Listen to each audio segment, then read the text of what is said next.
Welcome everybody to our first hybrid liberal breakfast of the year, organized by the ALDE Party in cooperation with the Friedrich Naumann Foundation. We're very happy to welcome so many people here in the room. The people online cannot see that, but we're happy everybody has found their way back to coffees and snacks before work. And we're also obviously happy for everybody who is joining us online today for this very important discussion on economic recovery and rule of law. It's been quite a year, and I wish this was one of those New Year's speeches that we're having soon, where everybody's like, look at the ups and downs we've had over the past year. But really, the last year, when it comes to the rule of law and the situation of human rights, has had a bit of a pessimistic outlook in some of our member countries. And the pandemic has impacted everybody, so be it from the biggest corporation, from a political union like the European Union itself, up to the very individual of you and me. And so today we're going to dive into these topics a little bit further.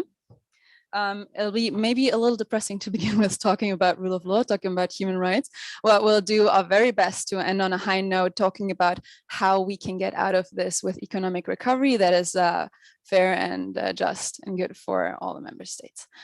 With me today are two lovely panelists. We have Katalin Cseh, she is a Hungarian MEP from the Renew Europe group. And we have Olivier Salles, who is the head of unit policy, coordination and communication at OLAF in the European Commission. So it'll be an interesting discussion because we have how did you say it, technocrat? On one hand from the European, and then we have a very outspoken MEP on the other side. So this only can be a very interesting discussion after all. I would like to begin maybe with you, Katalin, on just a general overview of like how has the pandemic the last year impacted rule of law and human rights in the European Union.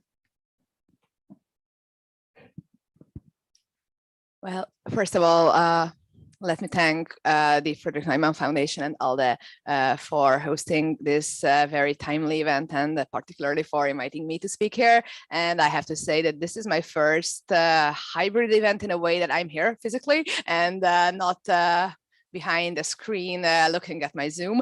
So I'm very glad that now we are having these type of events, but of course, a very warm welcome to everybody who is joining us from online.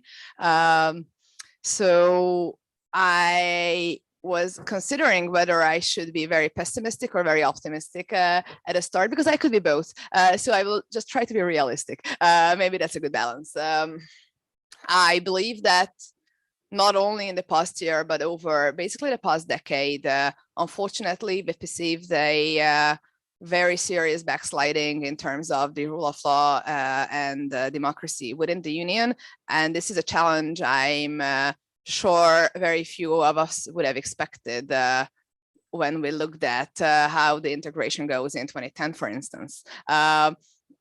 We very often perceive our democracy as a one-way street, and it's a very harsh awakening, I believe, when we realize that this is not the case, and some countries actually can turn back on their paths towards development to a fully fledged democracy. Right now, we have member states in the Union, which probably wouldn't be accepted as member states if they applied now. And not only that, and it's not only about the usual suspects, Hungary and Poland, which are always being raised, but unfortunately, I believe that this is a generalized problem in the Union. More and more member states are progressing in that direction, inspired by the example of those who managed to gain a lot of power through using illicit means. And this is why it is so fundamental for the European Union to take swift action to prevent further backsliding and to tie our European values to the heart of every policy we are doing. Because eventually, it all comes down to this, whether there are repercussions in case violations are committed. And this is particularly interesting, I believe, in a time like this, when the pandemic gave a lot of extra powers in the hands of governments, a lot of extra restrictions we all of us had to face for public health and safety.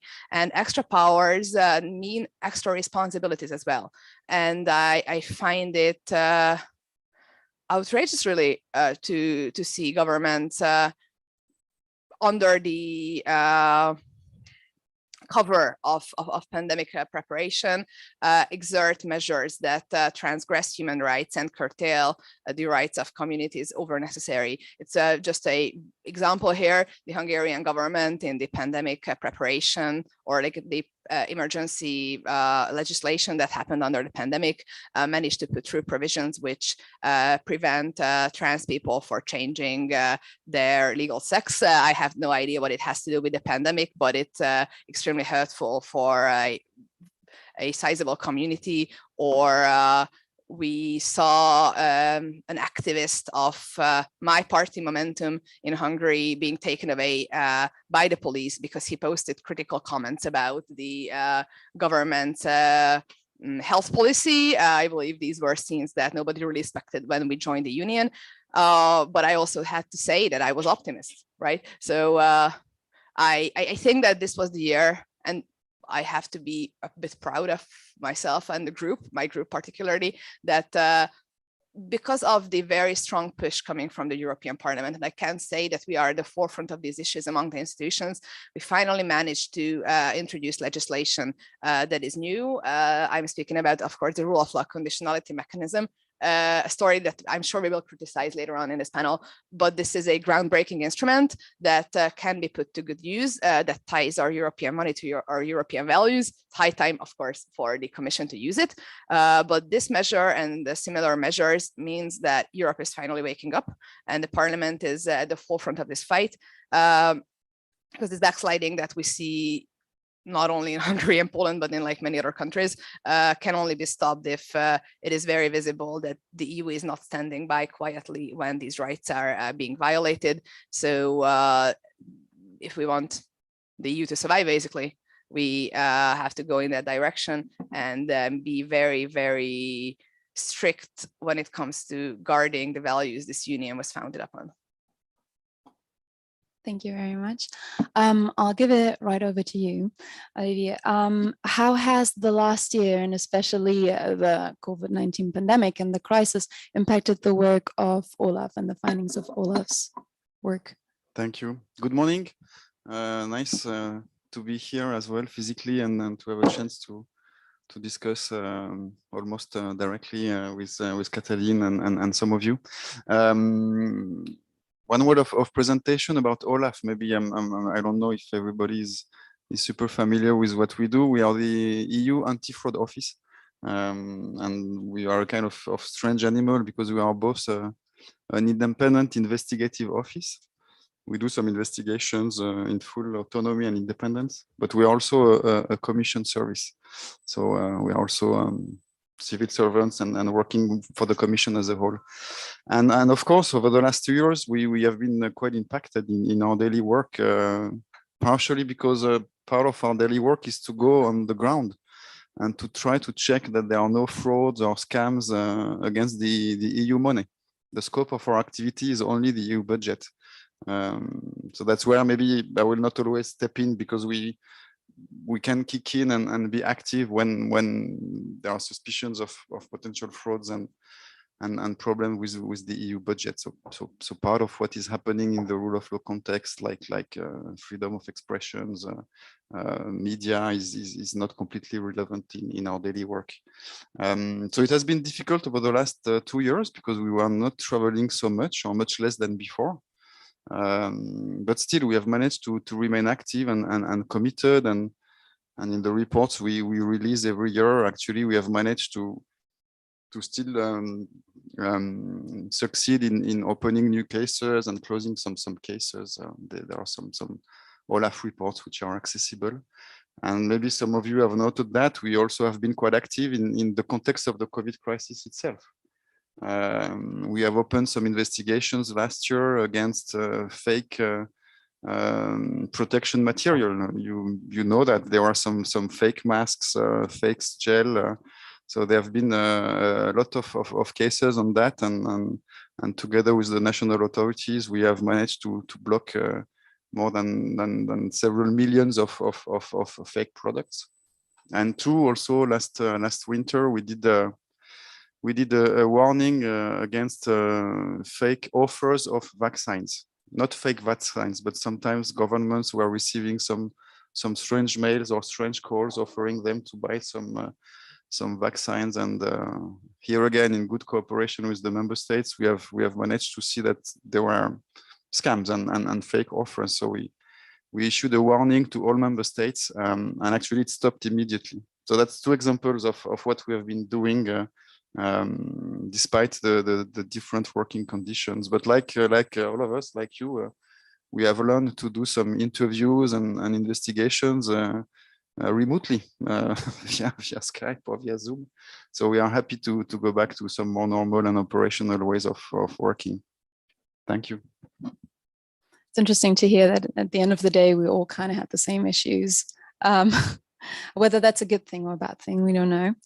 I might actually play the ball back right to you, because we're going to talk a bit about the RRF, the Recovery Resilience Facility, being one of the biggest blocks of Next Gen EU and the Economic Recovery Plan of the European Union, with about 723 billion euros in loans and grants.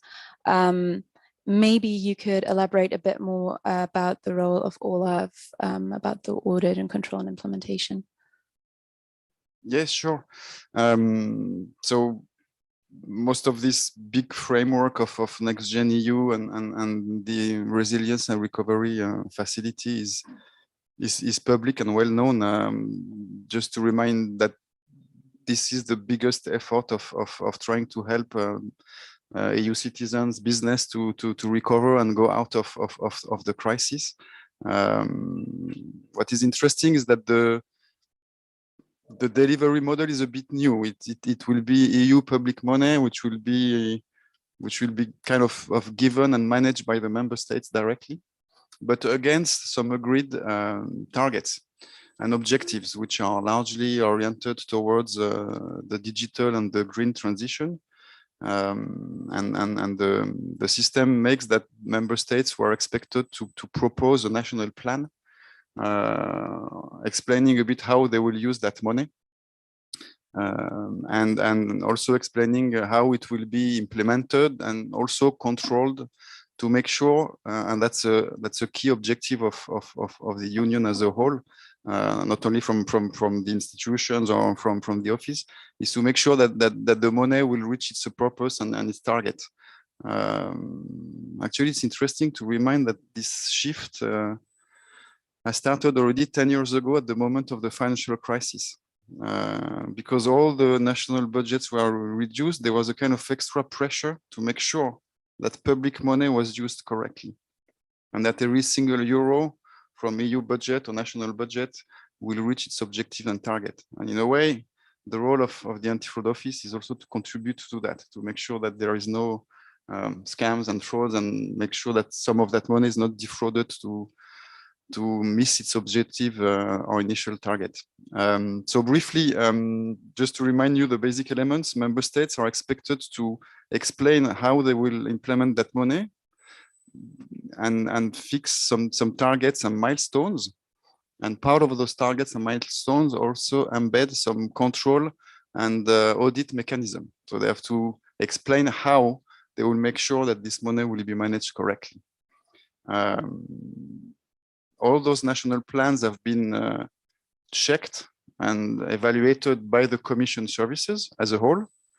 And we, as anti-fraud office, we participated to that evaluation to make sure that the control and management system proposed by the member states will be solid enough.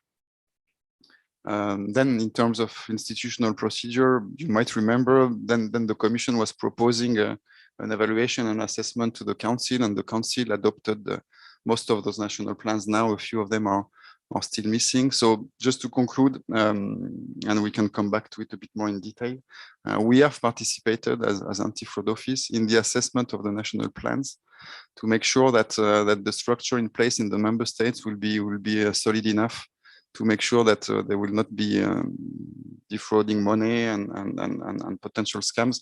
Of course, we'll have to see a bit how all that will translate in reality, but at least we have made some recommendations when they are a bit too weak or not clear enough. So there are some comments from the Commission, which are specifically targeted on that, how member states should improve their system, collect the information, but probably we will come back to that. Thank you. Thank you very much. Yeah, you mentioned the national plans. So far, I understand 22 have been approved. A couple are on hold, among them Hungary and Poland, which have been known as like the rogue countries when it comes to rule of law. This is all a bit of like a balancing act, because on the one hand, we don't want to approve any plans that are deficient, that maybe worst case fuel corruption and the breaches against rule of law. But on the other hand, we also don't want to, we want to show up the citizens that we're still there for them and that we support them. I feel like that's an important balancing act that all the EU institutions are trying to keep right now. In the spirit of that, and I'm sure you've already spoken on this in the parliament as well, I've seen, I would like to ask both of you, but maybe first Katalin, where do you see the current shortcomings and limits of the RRF, especially when it comes to rule of law, the rule of law mechanism? So let me just start by saying that I believe that the Next Gen EU and the Recovery Fund are historic moments in the EU's development. And I believe that this is a huge chance for us to get something right that was neglected for so long. When these plans were announced, me and my office were extremely, I don't know, happy. We couldn't believe that something like that happening over in our lifetimes. So this is a very big opportunity, but also it's a very big risk.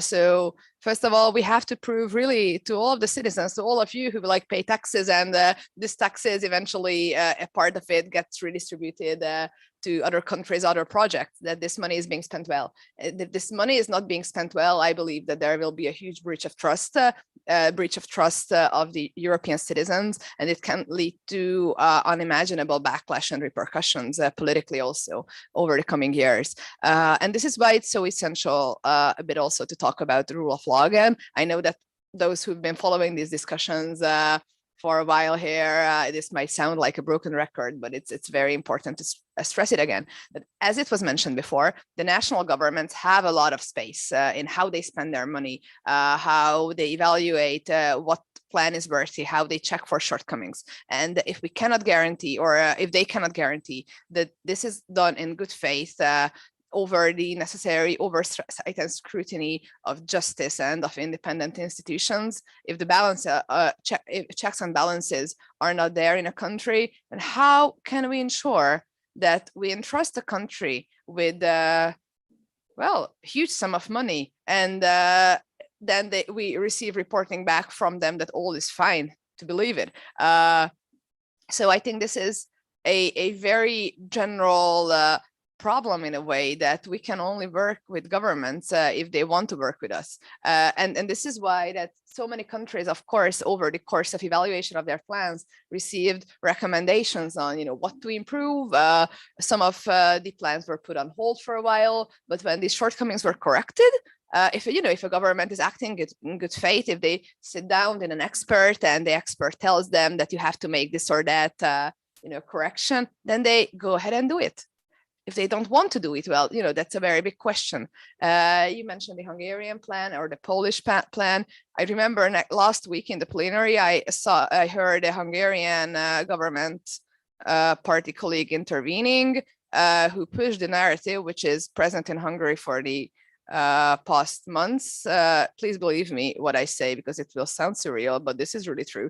So right now in Hungary, the narrative is that the EU is holding the plans back because we don't want to accept the family policies of the Hungarian government, and we want to push mandatory LGBTQ lobby on the Hungarian families, and advocate for mandatory sex change in kindergarten children. So I know, like, please, like, you can Google it, it's real. It's like not me having a bad dream and waking up and telling you like very crazy things. That's real. And we heard this lady saying that regardless of the family policies, Hungary will keep strong. And so, like, if if you are faced with such an attitude and not with, goodwill and the will to reform and the will to get it right, then it's very, very difficult how to, balance your policies. But regarding also the other questions that you raised, I think there is a general shortcoming regardless of the best efforts of OLAF and also EPO, the new institutions, in the way how we control how our European money is being spent.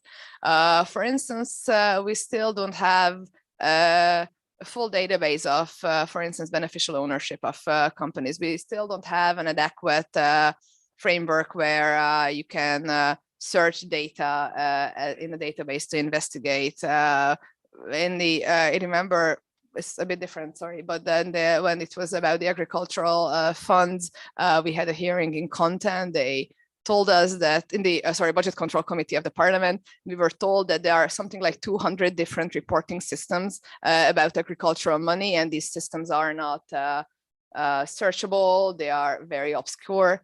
And one more thing that I really have to stress here, and you were polite enough not to mention it yourself, I hope, that we do not spend enough money fighting financial crime. And there are a lot of people still who do not realize that every single money we give to OLAF or we give to EPO, it's an investment.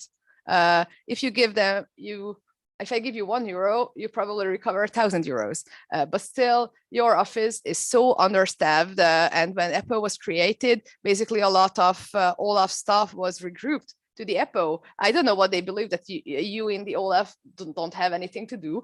So you lost personnel actually before such a huge investment happened. And I think this is a problem that we crucially have to address.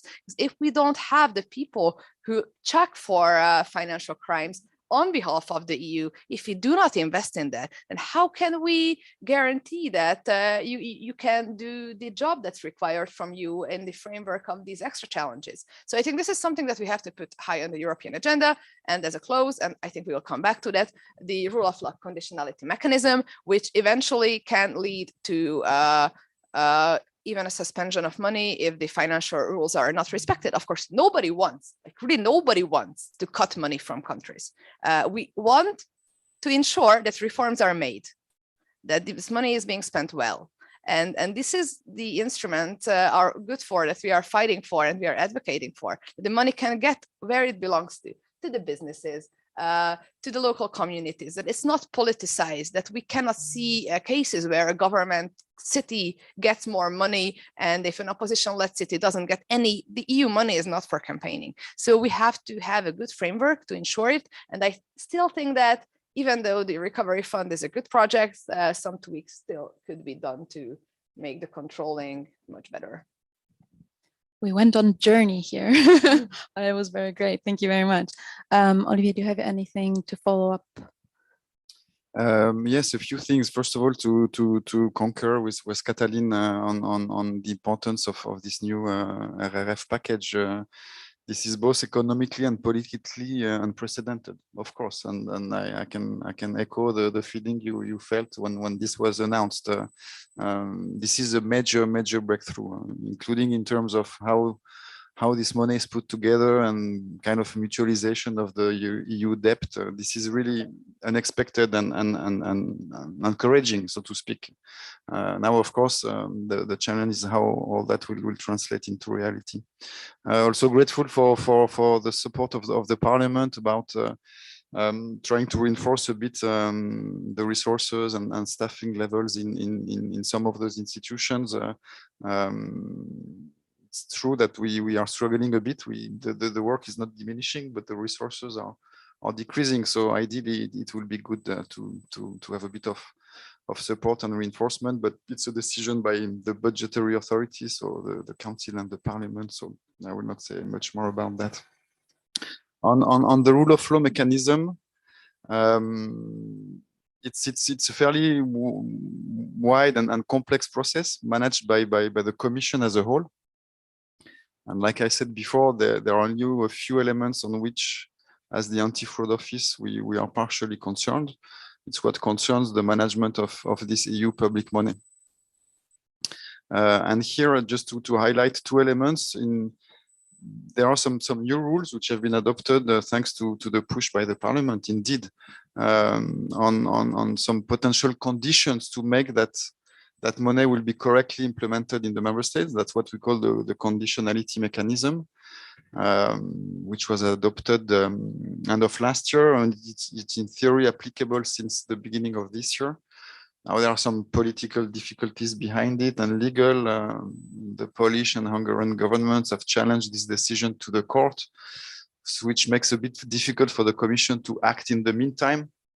But anyway, hopefully it will start kicking in later or sooner or later. And in this conditionality mechanism, there are a few criteria which relates to not only the correct management of the fund, but also the anti-fraud mechanism. And some of those criteria are, for instance, the cooperation with us, the cooperation by the national authorities with the anti-fraud office, the follow-up of the recommendation. Like some of you may know, when OLAF closes an investigation, finish a case, so to speak, it can do some recommendation, either to recover some money, so some financial recommendations, some judicial recommendations, so to recommend to the national authorities to open a judicial case. We don't have the power to do that directly. The European public prosecutors will have the power to do that. That's partially why we have created it. We can also issue some administrative recommendations, how to improve the structure, the functioning, either in the EU institutions or in the Commission. And finally, we also do some internal disciplinary investigations. I have not mentioned that. So just to conclude on that point, there are some few criteria which really relates to the way the member states are implementing the money and cooperating with the anti-fraud bodies. Like I said, the follow-up of recommendation, cooperation with OLAF, and also the global functioning of the judicial system, in particular how the cases are then taken to the courts. So in a way, we contribute a bit to the rule of law assessment through either our daily work of opening and closing cases, or by also contributing with some explanations on those aspects to the other rule of law screening, in particular the rule of law report as it is released by the Commission every year. Thank you. Thank you. Yeah, one example that is now very, very current in this discussion is, of course, Poland. It has come up a couple of times. Hungary's been in the discussion for a very long time. Poland has been a bit more on the down low, although it's been in constant dispute with the European Union. This has now culminated, and most of you have seen and heard of it, the decision of Poland's Constitutional Court to grant precedence of Polish constitution over EU law. And now, of course, also a good sign is that we saw more than 100,000 Poles take to the street to refute that, to protest against that. The rate of Poles that are still pro-EU is very, very high. We're talking about like more than 80%. In a turn of events, you have mentioned it, Poland and Hungary have now taken to the very court that went against them and is trying to refute the rule of law mechanism. How will the situation in Poland impact the discussion at the EU level, especially when it comes to the RRF now and their recovery funds? Maybe Katalin. So the developments in Poland have been extremely distressing in a way, if we perceive it from a European standpoint. Basically, the current ruling went against the foundations of the treaties which were signed when, which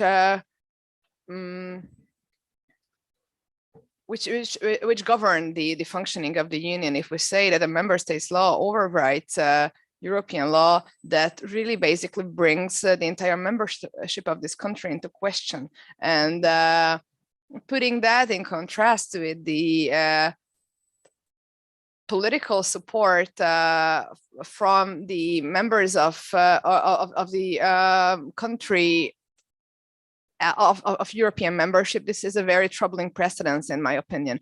And well, I think it's very, very crucial to to realize this from a European perspective, like what it means. This is not only a simple ruling, it's not only a simple court case. This is a very fundamental challenge, I believe, of Poland's EU membership, to the contrary of the wills and wishes of so many Poles. Now, how it will impact the recovery discussions, I'm not sure, but this is something that the Commission really has to take into account and engage into discussions with the authorities at how they want to ensure then that the conditions can be even met, that there is even political will to cooperate with European bodies. How can we ensure that those Polish citizens, Polish towns, Polish entrepreneurs who need an investment could get it? I feel that this is a case when a government or when the judiciary of a country is working against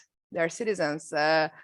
Even when Brexit happened, then there was at least a referendum, and now we don't even have that in Poland. So I really hope that the Polish pro-EU movement can turn this, can have a momentum here, and then we might see some positive developments in that regard. But unfortunately, the general trajectory which the current leadership of the country is taking is very worrying. If you could just remember back of the LGBTQ free zones, which were designated in many Polish cities before, or the constant pressure and attack on the judiciary, it seems like that this wasn't an isolated court case, but more like a general drive to remove the country away from the responsibilities that is required by a member state of the Union, while still benefiting and profiting from a lot of good that comes from EU membership. So I hope that meaningful discussions can start in the Polish society, and then the EU has the necessary toolkit in their hands to try to turn this around. But I mean, I think it's really a huge challenge. We haven't really seen anything like that before in the history of the Union. So a firm reaction from the Commission is very necessary.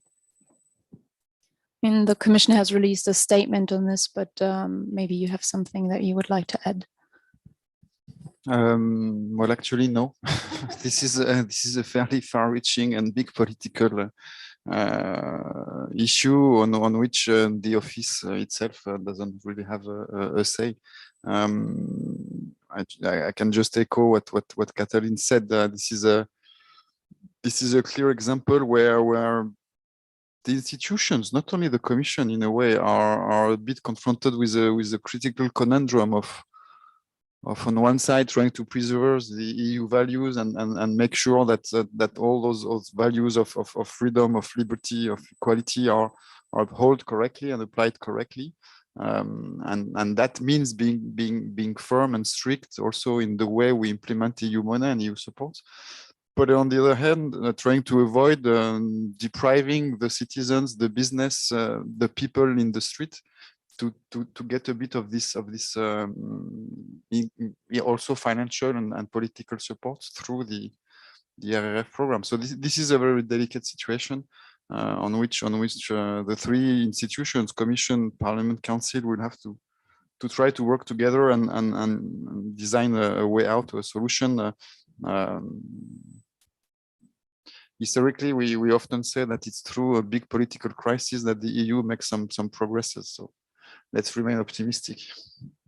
Like a wake-up call, basically. Maybe to add right in there, could this be a wake-up call to finally advance the proceedings under Article 7? Well, there were quite a lot of wake-up calls or things that were supposed to be wake-up calls over the past year as well.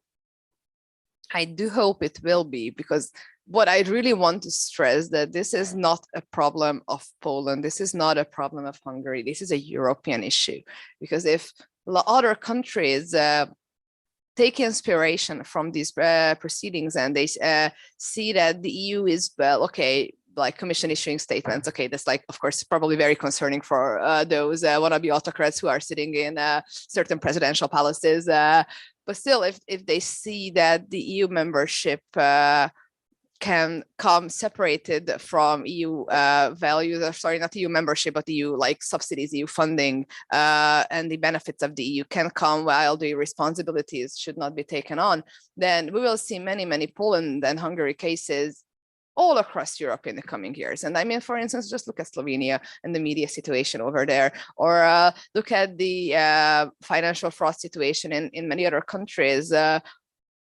There will be a lot of big elections ahead of us. And I, as a Hungarian politician, I have high hopes that next year, the Hungarian opposition will be victorious at the elections. And so then we might hopefully solve the Orban problem, but we won't solve the general rule of law crisis problem in the European Union, because that would require the institutions working together, being firm, and not only using the existing legal framework, but also trying to be more creative and firm when it comes to the designing of new rules that can respond to the challenges of today, because the era of appeasement should be over.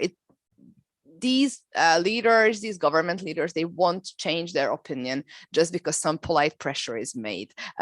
We see this is not happening, and the entire future of the union can be put into jeopardy if we allow for further democratic backsliding. True. At this point, before we go to the more uplifting point of economic recovery, I received a couple questions from our online audience. Maybe they were very interested in EPO at this point. They asked, on the one hand, why the Commission is still blocking EPO to use their budget to hire specialized personnel, which apparently is a thing, to Olivier, and to Katalin, how high do you estimate the damage for Hungary not supporting EPO? On the first question, it's not for me to answer. I'm sorry. It's for the Commission and DG Budge. I'm not even sure I know the answer. This is a very complex budget issue. What I know historically is that probably the initial calculations of the EPPO budget and needs were under-evaluated. And the Commission has tried to help a lot. The budget, thanks to the Parliament, largely has been multiplied by 3 in 2 years, which is kind of unique in the history of creating new institutions or bodies. But on the specific points, I cannot say much more. So for those who are not that familiar with the European Public Prosecutor's Office, it's important to stress that some countries, including my country, did not accept this part of oversight coming from the EU, even though they are very happy to accept European money. And they make a national sovereignty case of not opting to be under the jurisdiction of the European prosecutor, but of course the European subsidies are not breaching the sovereignty of these countries. So that's like an interesting duality. And when it comes to the damage, well, the independent prosecution services are basically at the core of us trying to be fiscally responsible with European money. Right now in Hungary, we have a high public prosecutor who used to be a former college classmate of Viktor Orban and who used to be a member of the Fidesz party. And right now, very interestingly so, he almost never opens investigations in the cases of grand corruption, but they are an extremely politicized office, which can be used of like going after small businesses or I don't know, used for political causes. So the damage, I mean, I think it's quite hard for me to put it in numbers, but if you just put it in the terms of public trust, then it's very damaging, because if money cannot be ensured to spend properly, then the trust in the government from independent business owners or from the population or from anybody who follows even a bit the European funding situation can just like really raise this question that like, why is the EU funding the government? Like, why are we like joint European efforts made by us, like European citizens, going to a country where it's just even not possible to guarantee that these funds are not ending up with the son-in-law of the prime minister or loyal oligarchs. This is damaging trust in the entire union. Of course, it also causes financial harm for Hungarians, but I think the effects of this is even much broader. And also there is a question at why couldn't the EU, for instance, make European Public Prosecutors Office membership mandatory for those countries who receive funds? Of course, there are opt-outs, so like I really don't want to, like, you know, it's like really not about Denmark. Please, if you are like anybody from Denmark listening, it's like really not about you. So, but you know the dilemma, and of course the opt-out can prevail. But if a country faces significant challenges with their judiciary and receive a lot of EU money, why is it possible for them to choose whether they want scrutiny or not? So this is a challenge, I think, for the entire institutional framework, and also, of course, a huge challenge for Hungarians who actually, well, need money to develop, and there is money, and the money is being politicized. So it has very far-reaching consequences, in my opinion. You want to add something? Yeah, maybe just to add the two words on that. First of all, to recall the constant support from the Commission as a whole in the creation of the European Public Prosecutor's Office. It's a very old project. It's almost 20 years ago. Then there was a first legal analysis. So to finally see this new office take shape is definitely encouraging and a game changer, including in the kind of whole EU anti-fraud architecture, so to speak. So indeed, 5 member states have decided to not participate, and we hope it will evolve or change maybe over time. But they have two good news, so to speak, to complement a bit what Katalin was saying. First of all, it's not because some of those member states are not under the authority of the EPPO that nothing will happen. For instance, the global legal framework still apply. The directive on protection of financial interests, the PIF directive, apply to them. The Commission has the obligation to make sure that those pieces of legislation are enforced correctly to all 27 member states. And the Anti-Fraud Office remains active on those 5 countries. So even if the EPPO cannot intervene, we can intervene, so to speak. And we do. And thirdly, the 2 offices, the OLAF and the EPPO, are cooperating every day. We have an interest of working together, first to avoid overlaps. It's a legal requirement. We should avoid that we do the same job twice, but it's also a question of correct management of public money and resources. So we work hard in avoiding duplications, in exchanging information, in trying to mutually learn each other how we have to progress together. We have some mutual trainings, and as is important to remind that the important structure of the EPPO is that it's a 2-layer office. There is the central office in Luxembourg with the college, the European prosecutors proposed by each participating member states, but they also have the delegated prosecutors located in the member states. So that's the key element. A large part of the work and the investigations will be done on the ground by the delegated prosecutor. So we are certainly trying to help and fill those gaps, and in particular in cooperating efficiently with the EPPO. Very nice. I think, looking at the time, it would be about time to take a couple questions from the audience. We have 1 or 2 more online, but I want to give the floor to the audience here in the room in case there are any questions. Daniela, do we have a microphone? Should they come? There is a microphone. Wait.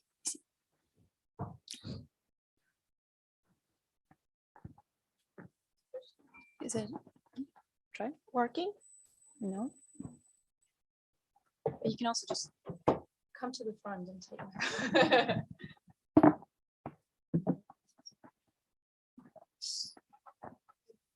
Christine, PhD in public administration, working with checks and balances. And my question is maybe not so specific, but it's just interesting to hear what you think. On the one hand, we have states that don't cooperate on RRF, and I would call the current monitoring mechanism as a bureaucratic trust. And I would personally, as a citizen, not trust states that don't want to cooperate to get their money, and nobody knows what happens with them, because you cannot ensure that the monitoring mechanism will be effective in the end. So there is the offer to involve the Commission and the European bureaucrats more in the monitoring of these specific states. But on the other hand, if that can cause negative discussions in society and negative propaganda against the EU. But on the other hand, if the money would be withholded and RRF would be on hold, and DG mechanism would be implemented next year, it can cause another wave of negative propaganda, because neighborhood states would be prioritized over member states. What is your idea how this situation can be balanced, and what can be done to just avoid, because it's negative and negative from both sides? Thank you. I can start. So yes, you're right that either way the institutions go, it can cause repercussions, obviously. But I mean, I think that, okay, we politicians should maybe worry about public perception and our public image. I think that sometimes the Commission worries too much about their public image. Their job would be to withhold the law. So when I hear from Commission officials that I'm not doing this or that because this could harm the EU, or that would cause trouble with citizens, this is not your job to do so. Like, you have legal responsibilities to adhere to, and this is that. And then you can. Maybe you should not try to be like a PR advisor. So this is, I'm sorry to be blunt, but I just hear these comments too much, like what it would mean for the reputation of the EU. I mean, for instance, I believe that the inability to act also causes quite a lot of problems. So yes, of course, like, these measures are not popular, but they are necessary. And really, coming from the Hungarian example, anti-EU propaganda can happen like really anyway. This current case about the LGBT mandatory trans kindergarten EU lobby, I mean, this is really not something that like any of you could expect if you wanted to make a rational analysis of like what kind of repercussions could a rule of law discussion have. So I believe that this is maybe not the job of the EU institutions to look into. However, of course, your dilemma is right, and it can happen either way. I believe the right approach is to like take a grand overview of how this community looks like, and what rules are being applied and what not, and just like do whatever they can to like ensure that everything is working orderly.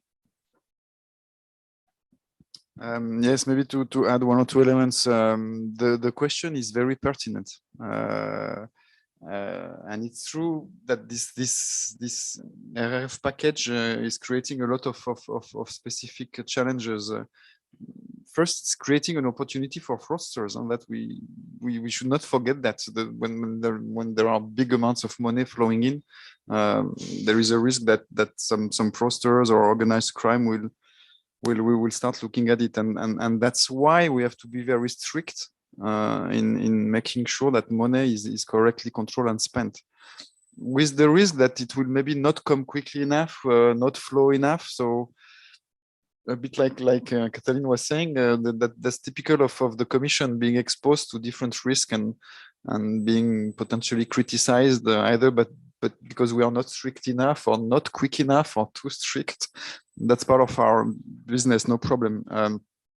In terms of control mechanism, two things. First of all, it's a collective responsibility. It's primarily the responsibility of the member states to execute and run those funds. And like I said at the beginning, they have to demonstrate thoroughly and precisely that there are some control and management mechanisms which are in place. And hopefully and luckily they are. In many of those countries, the RRF will be implemented more or less the same way the structural fund was implemented before. So they have some structure, they have some procedure, they have some control mechanism. Maybe they are not strong enough to absorb that extra amount of money. Maybe there will be a bit of pressure on those administrations, on the staff. So that's why we have been quite strict in the recommendation we did in the national plans. Two, when the member states will introduce their first payment request, so to speak, so when they will try to explain they have fulfilled the milestones and target, they also have to show a bit how they have managed that money, including by showing a bit some audits of what they have been doing to make sure that the money will be correctly spent. Three, if we consider commission services that these audits and mechanisms are not strong enough, we can do some audits ourselves. So we can go down to Malta or Greece or whatever and check a bit the way the local authorities, national authorities have established the management system, the control system, and propose some improvements. And fourth layer, we said it before, the Court of Auditor, the EPPO, and the OLAF will anyway exercise their powers. So if down the drain a bit later, we see that there are some potential fraud scams, we will open investigations, we'll pursue it, EPPO will take it to court. So hopefully there are enough control mechanisms to make sure that this money will be spent correctly. We have a question online, maybe to Katalin. What do you expect from the upcoming French presidency when it comes to economic recovery? Well, I do hope that the spending and the control of the recovery money will go ahead in order, and then the plans will be implemented as promised, and then the presidency can be a good partner of every country who wants to be a good partner of them. I hope that, well, this is like really us to lose in a way, that we have this instrument and we have to ensure that this is utilized, this is absorbed, and the milestones are checked and all that. So that's like a huge opportunity, I believe, for the French presidency to follow through. And of course, there are, of course, a lot of other questions to be answered at other regards of the recovery, for instance, the health systems wise, also the digital transition. How can we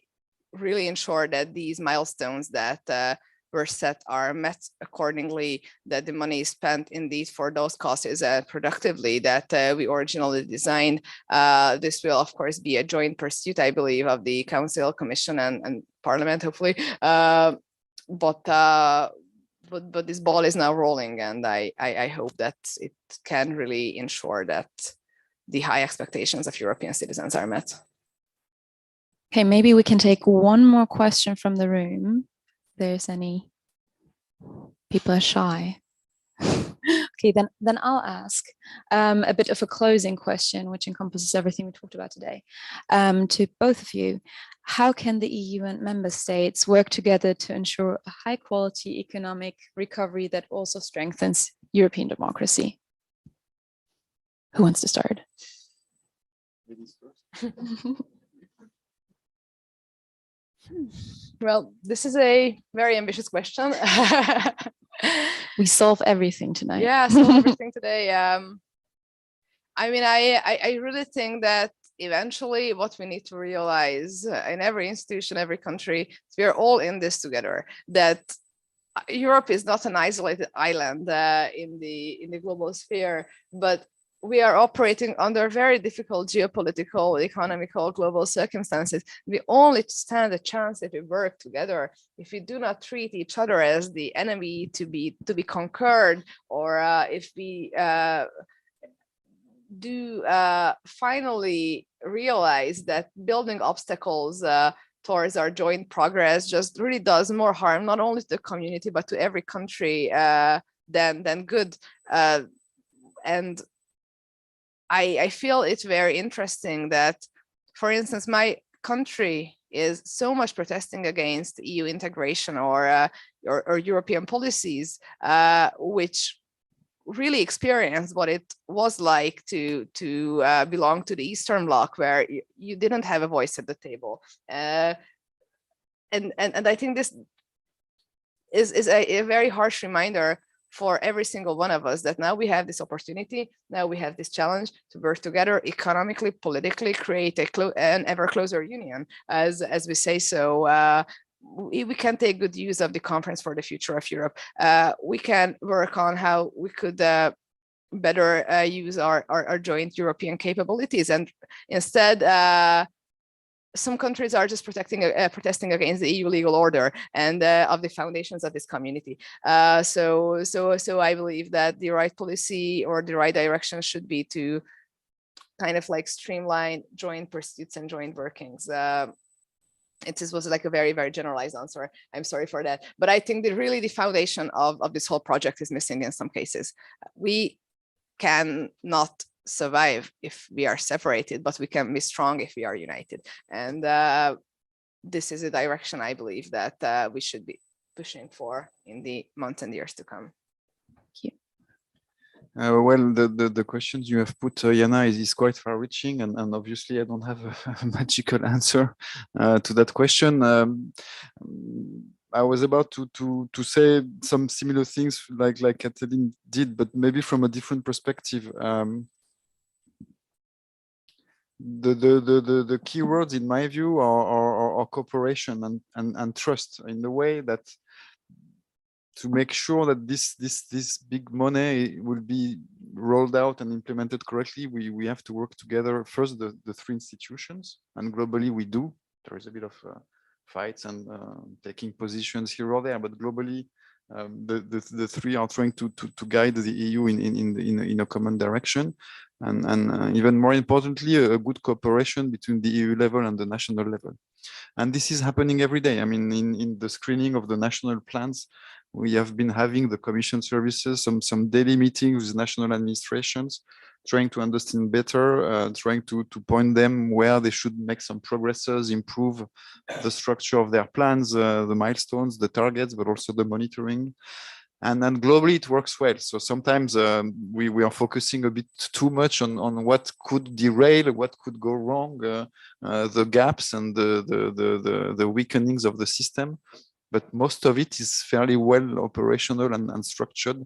And if there is good exchange and good cooperation, hopefully it will work fine. We will see a bit how it develops. The proof is in the pudding, like we say. So now there is a will, there is a framework, and we will see in the coming weeks and months if all that will have been strong enough to make it a success, I would say. Thank you to both of you. So we might not have had a 10-step plan on how to save the European Union today, but I think we've made some very, very valid and good comments, and cooperation is at the core of everything. I have one little announcement before we close. The ALDE party invites you to join a virtual protest against the recent ruling in Poland. So you could head over to the website and sign a petition to raise this issue to the MEPs next week. Other than that, I would like to thank the two speakers again for joining us today, and thank the ALDE party for organizing this in cooperation with us, the Friedrich Naumann Foundation. And of course, thank everybody who made their way today here, but also everybody who joined us online. Thank you.